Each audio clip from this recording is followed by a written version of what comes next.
mentioned before about the quiver tips. The quiver tips we use are a bit different.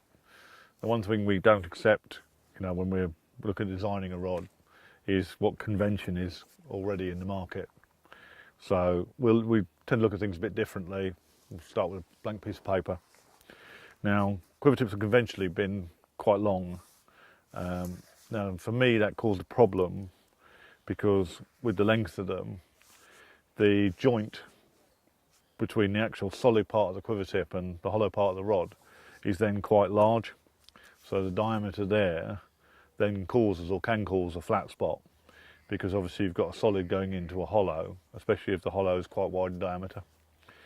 Now, that in practice can lead to quite a strange action for casting and playing fish, and in particular if it's particularly harsh, you can get that hard spot leading to pulling hooks, especially if you're using a heavier tip.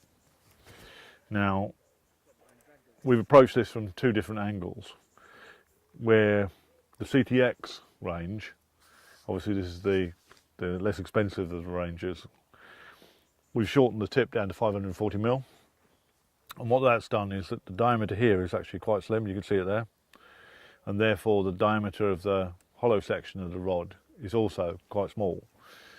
And because it's solid into hollow but a much slimmer diameter, you can eliminate that flat spot and eliminate that harsh spot, therefore leading to it bending obviously through that spot and obviously down into the main part of the rod.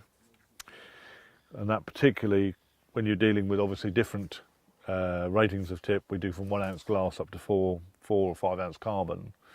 To achieve that, obviously, even with the heavier ones, obviously with that diameter, has been something we've been quite proud of. Now, talking of being proud of things, this actually is a 3 ounce tip. These are both 3 ounce tips. Now, the first thing you notice, obviously, different diameters. This is the highest tip. Now, this particular tip, obviously, is longer. It's larger in diameter, but it's hollow. It's actually made from the same carbon as the rest of the rod, and the whole tip is hollow. That one's actually got a cap in it there, but I think you can see from this one, I've taken the bung out, so you can actually see it's definitely hollow there.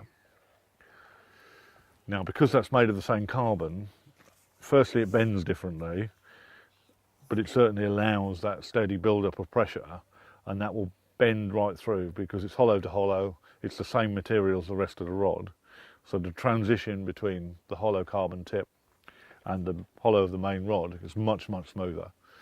So we've enabled us obviously to do a much longer tip. That's 635mm long. The other thing you'll probably notice is that they're the same rating, but the tips look quite different in diameter of the tips. Again, because that's hollow, the rating is still a 3 ounce tip on both of them, but you'll see the actions are a little bit different. This one is much more steady build up through the tip, and this one is a bit more tippy, again because of the smaller diameter. The highest tips are particularly difficult to manufacture.